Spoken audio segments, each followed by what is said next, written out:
let's go into this other thing. Now, again, almost always you will not find in the system that everybody in the system is reacting. You'll have a lot of abused people who are emotionally in trouble but are responsive or whatever, and have been beaten down so much that they're sort of in a little mass. So it means you have to spend time with them on rediscovering themselves, rediscovering their energy, rediscovering their passion, all these kind of things in order to make them help move forward. So then you come up to the actions you can actually do, they can do to make the shift.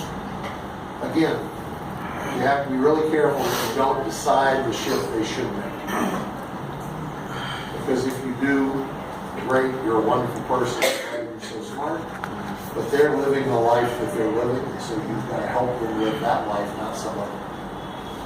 Okay? So that's your task as a facilitator, is to help them facilitate awareness and then choice. That's what you do. Now, I got 12 minutes, right? Okay. So I'm going to send this to you later, but this is our ICA, this is our image of what it means to be a facilitator. You have three dynamics always operating in your facilitation. The first, by the way, normally I don't show anybody this triangle until the Spirit of Facilitation course, which I'm teaching this weekend, but I thought I'd show it to you just today.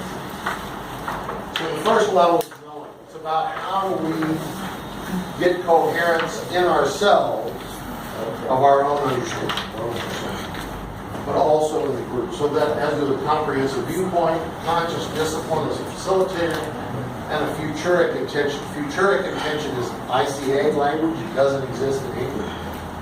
But it basically means that we're always about the future, not about the past. And so anytime you're working, you're about imagining what the future could be and how do we live into it. Second is about doing, which is about building community.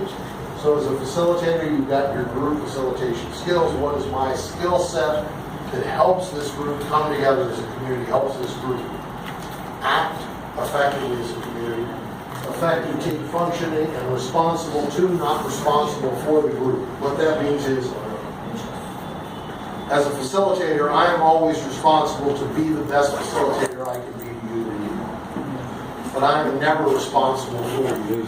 You have to take responsibility for yourself. So how do I act in a way that that's always communicated? That is, the power is always there. The power is never here. And how do I live into that in a way that is not said to the group, but is present to them? And that comes to the last category, which is being. We're always about, our belief is a facilitator is always about service.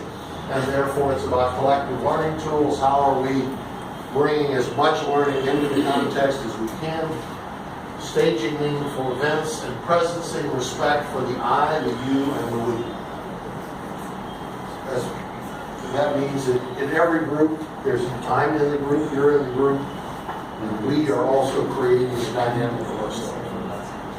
Now, I don't know about you, some facilitators have an easier time respecting I and less easy time respecting you, but anyway. For me, I always have struggle respecting I, and so that's the place I have to do a lot of work, is I have such a high service thing that I tend to do what I feel the group needs to do and not necessarily listen to my own wisdom, so I got to be careful. But each of us has to struggle with that and balance it. But this is the core.